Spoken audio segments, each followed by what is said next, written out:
West Virginia Humanities Council presents Uncle Abner by Melville Davison Post. The Angel of the Lord, read by Kyle Warmack. I always thought my father took a long chance, but somebody had to take it, and certainly I was the one least likely to be suspected. It was a wild country. There were no banks. We had to pay for the cattle, and somebody had to carry the money. My father and my uncle were always being watched. My father was right, I think. "Abner," he said, "I'm going to send Martin. No one will ever suppose that we would trust this money to a child." My uncle drummed on the table and rapped his heels on the floor. He was a bachelor, stern and silent, but he could talk, and when he did, he began at the beginning, and you heard him through. And what he said, well, he stood behind it.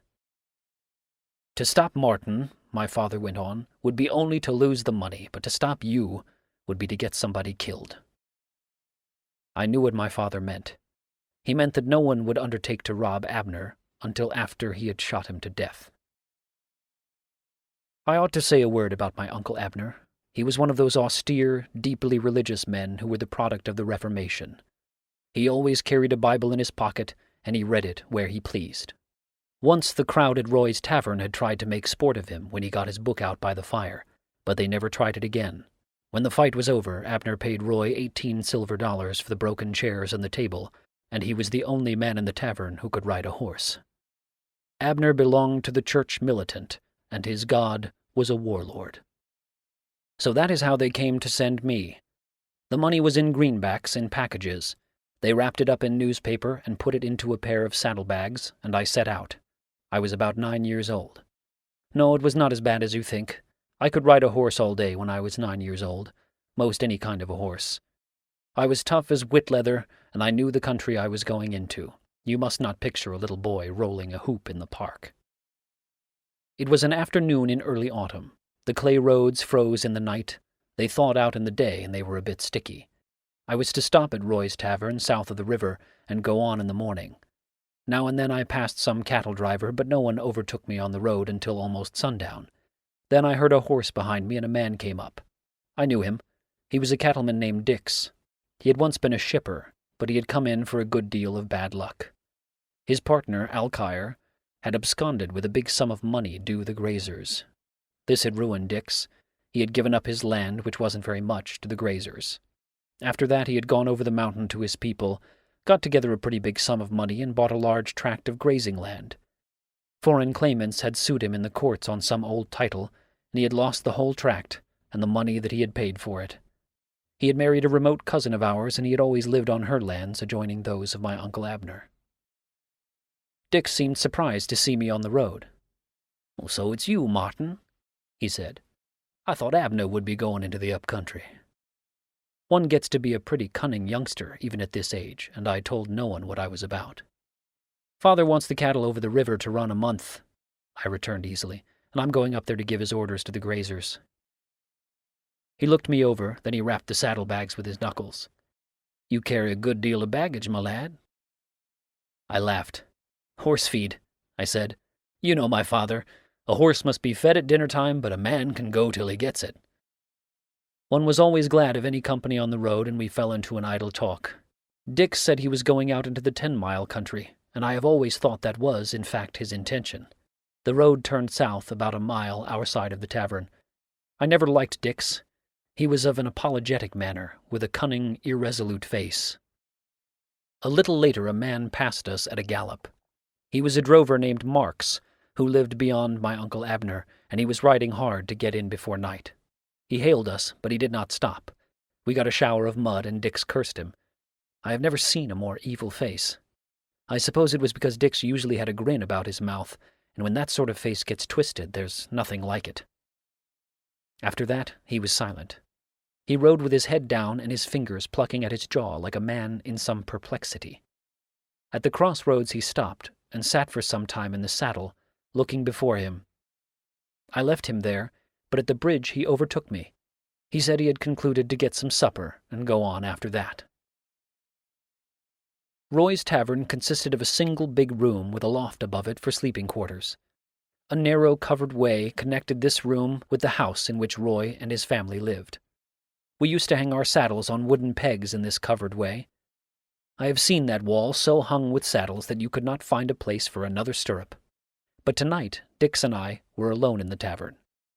He looked cunningly at me when I took the saddlebags with me into the big room, and when I went with them up the ladder into the loft.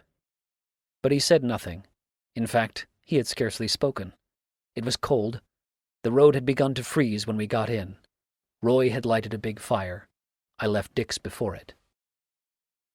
I did not take off my clothes because Roy's beds were mattresses of wheat straw covered with heifer skins, good enough for summer but pretty cold on such a night, even with the heavy hand-woven coverlet in big white and black checks.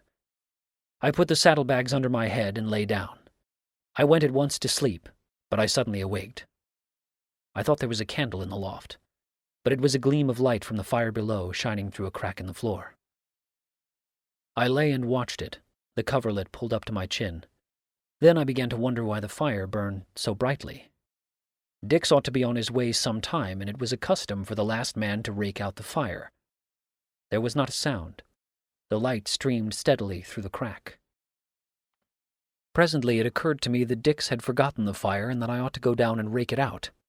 Roy always warned us about the fire when he went to bed. I got up, wrapped the great coverlet around me, went over to the gleam of light and looked down through the crack in the floor. I had to lie out at full length to get my eye against the board. The hickory logs had turned to great embers and glowed like a furnace of red coals. Before this fire stood Dix. He was holding out his hands and turning himself about as though he were cold to the marrow. But with all that chill upon him, when the man's face came into the light, I saw it covered with a sprinkling of sweat. I shall carry the memory of that face. The grin was there at the mouth, but it was pulled about. The eyelids were drawn in, the teeth were clamped together. I have seen a dog poisoned with strychnine look like that. I lay there and watched the thing. It was as though something potent and evil dwelling within the man were in travail to reform his face upon its image. You cannot realize how that devilish labor held me. The face worked as though it were some plastic stuff, and the sweat oozed through. And all the time the man was cold, and he was crowding into the fire and turning himself about and putting out his hands. And it was as though the heat would no more enter in and warm him than it will enter in and warm the ice. It seemed to scorch him and leave him cold, and he was fearfully and desperately cold. I could smell the singe of the fire on him, but it had no power against this diabolic chill. I began myself to shiver, although I had the heavy coverlet wrapped around me. The thing was a fascinating horror. I seemed to be looking down into the chamber of some abominable maternity. The room was filled with the steady red light of the fire. Not a shadow moved in it, and there was silence. The man had taken off his boots, and he twisted before the fire without a sound. It was like the shuddering tales of possession or transformation by a drug.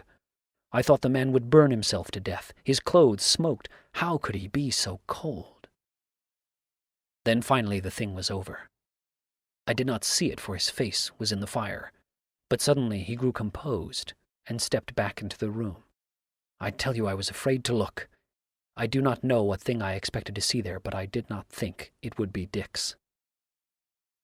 Well, it was Dix, but not the Dix that any of us knew. There was a certain apology, a certain indecision, a certain servility in that other Dix, and these things showed about his face. But there was none of these weaknesses in this man. His face had been pulled into planes of firmness and decision. The slack in his features had been taken up. The furtive moving of the eye was gone. He stood now squarely on his feet, and he was full of courage. But I was afraid of him as I have never been afraid of any human creature in this world. Something that had been servile in him, that had skulked behind disguises, that had worn the habiliments of subterfuge, had now come forth, and it had molded the features of this man to its abominable courage. Presently he began to move swiftly about the room. He looked out at the window, and he listened at the door. Then he went softly into the covered way. I thought he was going on his journey, but then he could not be going with his boots there beside the fire. In a moment he returned with a saddle blanket in his hand, and came softly across the room to the ladder.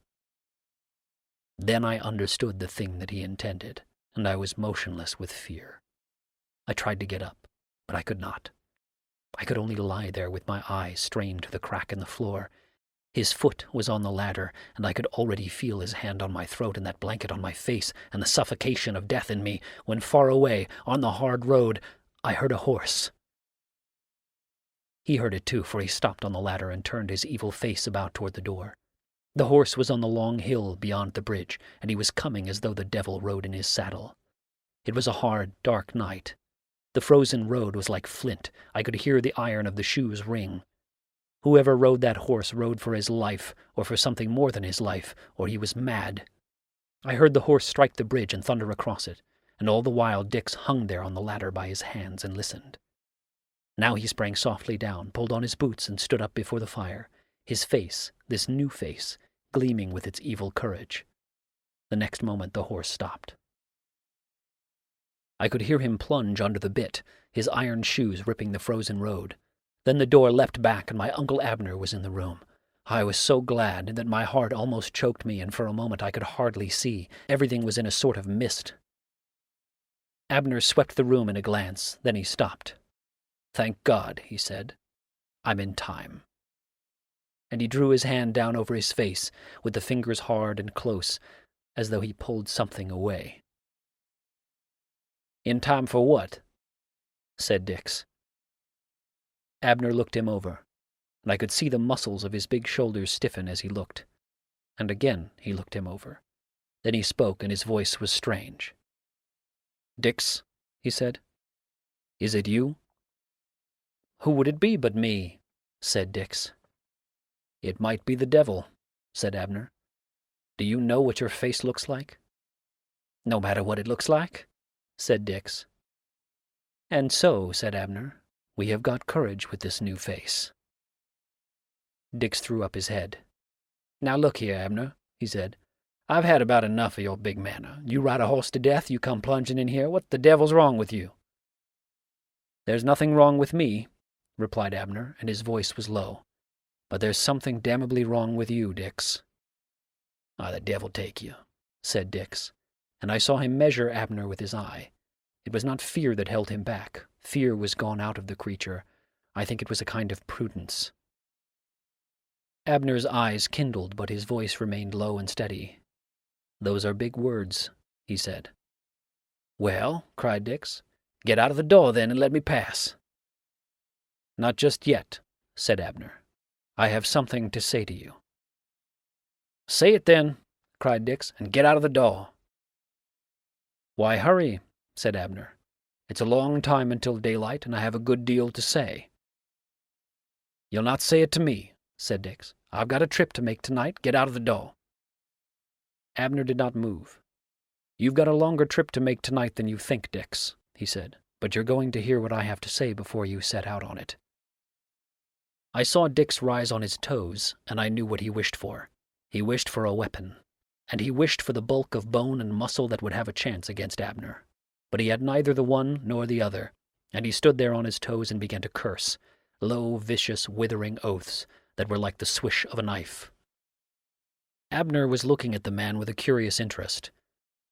"It is strange," he said, as though speaking to himself, "but it explains the thing.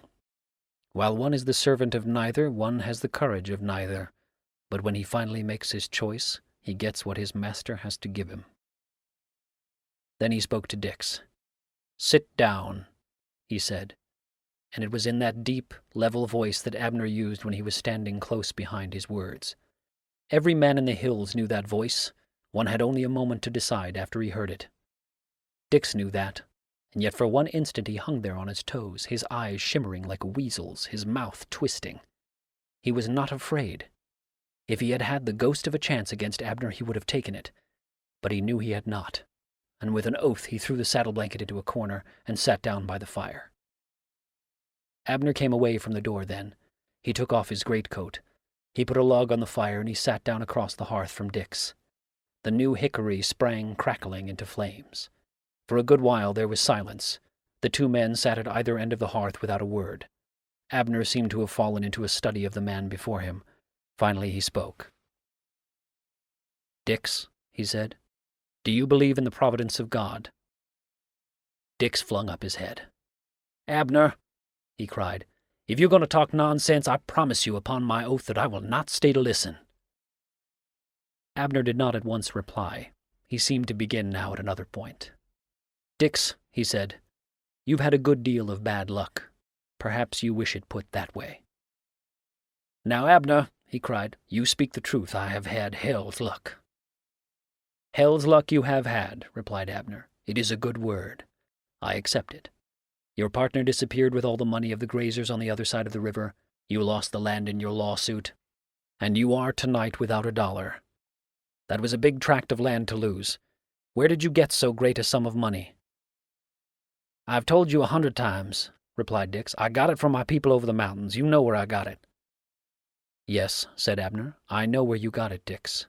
And I know another thing. But first I want to show you this." And he took a little penknife out of his pocket. "And I want to tell you that I believe in the providence of God, Dix." "I don't care a fiddler's damn what you believe in," said Dix. "But you do care that I know," replied Abner. "What do you know?"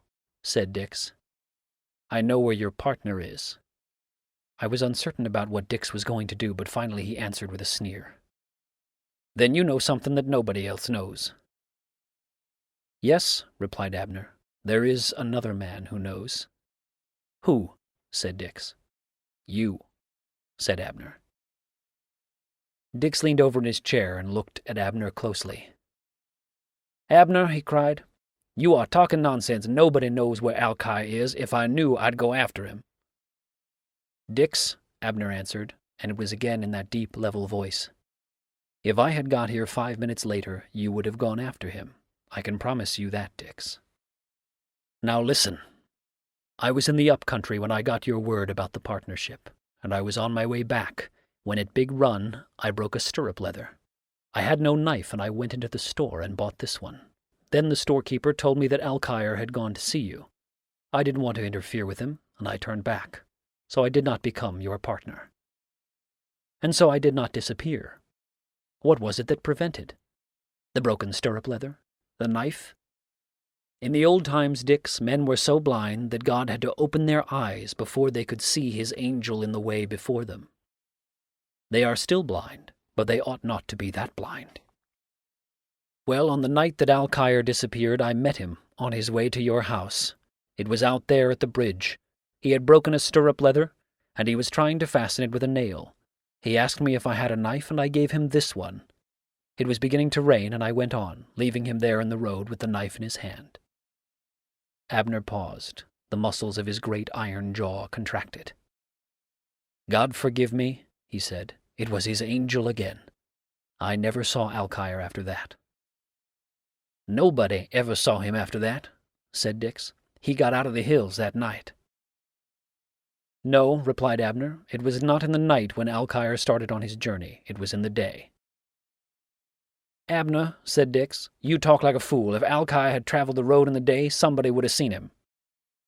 Nobody could see him on the road he traveled, replied Abner. What road? Said Dix. Dix, replied Abner, you will learn that soon enough. Abner looked hard at the man. You saw Alkire when he started on his journey, but did you see who it was that went with him? Nobody went with him, replied Dix. Alkire rode alone. Not alone, said Abner. There was another. I didn't see him, said Dix. And yet, continued Abner, you made Alkire go with him. I saw cunning enter Dix's face. He was puzzled, but he thought Abner off the scent. And I made Alkire go with somebody, did I? Well, who was it? Did you see him? Nobody ever saw him. He must be a stranger. No, replied Abner. He rode the hills before we came into them. Indeed, said Dix. And what kind of a horse did he ride? White, said Abner. Dix got some inkling of what Abner meant now, and his face grew livid. What are you driving at? He cried. You sit here beating around the bush. If you know anything, say it out. Let's hear it. What is it? Abner put out his big, sinewy hand as though to thrust Dix back into his chair. Listen, he said. 2 days after that, I wanted to get out into the 10-mile country, and I went through your lands. I rode a path through the narrow valley west of your house. At a point on the path, where there is an apple tree, something caught my eye, and I stopped. 5 minutes later, I knew exactly what had happened under that apple tree. Someone had ridden there. He had stopped under that tree. Then something happened, and the horse had run away. I knew that by the tracks of a horse on this path. I knew that the horse had a rider and that it had stopped under this tree because there was a limb cut from the tree at a certain height. I knew the horse had remained there because the small twigs of the apple limb had been pared off and they lay in a heap on the path. I knew that something had frightened the horse and that it had run away because the sod was torn up where it had jumped. 10 minutes later, I knew that the rider had not been in the saddle when the horse jumped. I knew what it was that had frightened the horse, and I knew that the thing had occurred the day before. Now how did I know that? Listen. I put my horse into the tracks of that other horse under the tree and studied the ground. Immediately I saw where the weeds beside the path had been crushed, as though some animal had been lying down there, and in the very center of that bed I saw a little heap of fresh earth. That was strange, Dix, that fresh earth where the animal had been lying down. It had come there after the animal had got up, or else it would have been pressed flat. But where had it come from? I got off and walked around the apple tree, moving out from it in an ever-widening circle. Finally I found an ant heap, the top of which had been scraped away, as though one had taken up the loose earth in his hands. Then I went back and plucked up some of the earth. The underclods of it were colored, as with red paint. No, it wasn't paint. There was a brush fence some 50 yards away. I went over to it and followed it down. Opposite the apple tree the weeds were again crushed as though some animal had lain there. I sat down in that place and drew a line with my eye across a log of the fence to a limb of the apple tree. Then I got on my horse and again put him in the tracks of that other horse under the tree. The imaginary line passed through the pit of my stomach. I am 4 inches taller than Alkire. It was then that Dix began to curse. I had seen his face work while Abner was speaking, and that spray of sweat had reappeared, but he kept the courage he had got. "Lord Almighty, man," he cried, "how prettily you sum it up. We shall presently have Lawyer Abner with his brief, because my renters have killed a calf, because one of their horses, frightened at the blood, has bolted, and because they cover the blood with earth so the other horses traveling the path may not do the like. Straightway I have shot Alkire out of his saddle. Man, what a mare's nest! And now, Lawyer Abner, with your neat little conclusions, what did I do with Alkire after I had killed him? Did I cause him to vanish into the air with a smell of sulphur, or did I cause the earth to yawn and Alkire to descend into its bowels?" "Dix," replied Abner, "your words move somewhat near the truth." "Upon my soul," cried Dix, "you compliment me. If I had that trick of magic, believe me, you would already be some distance down." Abner remained a moment silent. "Dix," he said, "what does it mean when one finds a plot of earth resodded?" "Is that a riddle?" cried Dix. "Well, confound me if I don't answer it. You charge me with murder, and then you fling in this neat conundrum. Now, what could be the answer to that riddle, Abner? If one had done a murder, this sod would overlie a grave, and Alkire would be in it in his bloody shirt. Do I give the answer?" "You do not," replied Abner. "No," cried Dix. "Your sodded plot no grave, and Alkire not within it, waiting for the trump of Gabriel. Why, man, where are your little damned conclusions?" "Dix," said Abner, "you do not deceive me in the least. Alkire is not sleeping in a grave." "Then in the air," sneered Dix, "with a smell of sulphur?" "Nor in the air," said Abner. "Then consumed with fire like the priests of Baal?" "Nor with fire," said Abner. Dix had got back the quiet of his face. This banter had put him where he was when Abner entered. "This is all fool's talk," he said. "If I had killed Alkire, what could I have done with the body? And the horse? What could I have done with the horse? Remember, no man has ever seen Alkire's horse any more than he has seen Alkire, and for the reason that Alkire rode him out of the hills that night. Now look here, Abner, you have asked me a good many questions. I will ask you one. Among your little conclusions, do you find that I did this thing alone or with the aid of others?" "Dix," replied Abner, I will answer that upon my own belief that you had no accomplice. Then, said Dix, how could I have carried off the horse? Alkire I might carry, but his horse weighed 1,300 pounds. Dix, said Abner, no man helped you do this thing, but there were men who helped you conceal it. And now, cried Dix, the man is going mad. Who could I trust with such work, I ask you? Have I a renter that would not tell it when he moved on to another's land, or when he got a quart of cider in him? Where are the men who helped me? Dix, said Abner, they have been dead these 50 years. I heard Dix laugh then, and his evil face lighted as though a candle were behind it, and in truth I thought he had got Abner silenced. In the name of heaven, he cried, with such proofs it is a wonder that you did not have me hanged. And hanged you should have been, said Abner. Well, cried Dix, go and tell the sheriff, and mind you lay before him those little neat conclusions, how from a horse track and the place where a calf was butchered you have reasoned on Alkire's murder, and to conceal the body and the horse you have reasoned on the aid of men who were rotting in their graves when I was born, and see how he will receive you. Abner gave no attention to the man's flippant speech. He got his great silver watch out of his pocket, pressed the stem and looked. Then he spoke in his deep, even voice. Dix, he said, it is nearly midnight. In an hour you must be on your journey, and I have something more to say. Listen. I knew this thing had been done the previous day because it had rained on the night I met Alkire, and the earth of this ant-heap had been disturbed after that. Moreover, this earth had been frozen, and that showed a night had passed since it had been placed there. And I knew the rider of that horse was Alkire, because beside the path near the severed twigs lay my knife where it had fallen from his hand. This much I learned in some 15 minutes. The rest took somewhat longer. I followed the track of the horse until it stopped in the little valley below. It was easy to follow while the horse ran because the sod was torn. But when it ceased to run, there was no track that I could follow. There was a little stream threading the valley, and I began at the wood, and came slowly up to see if I could find where the horse had crossed. Finally, I found a horse track, and there was also a man's track, which meant that you had caught the horse and were leading it away. But where? On the rising ground above there was an old orchard where there had once been a house. The work about that house had been done 100 years. It was rotted down now. You had opened this orchard into the pasture. I rode all over the face of this hill, and finally I entered this orchard. There was a great, flat, moss-covered stone lying a few steps from where the house had stood. As I looked, I noticed that the moss growing from it into the earth had been broken along the edges of the stone, and then I noticed that for a few feet about the stone the ground had been resodded. I got down and lifted up some of this new sod. Under it, the earth had been soaked with that red paint. It was clever of you, Dix, to resod the ground. That took only a little time, and it effectually concealed the place where you had killed the horse.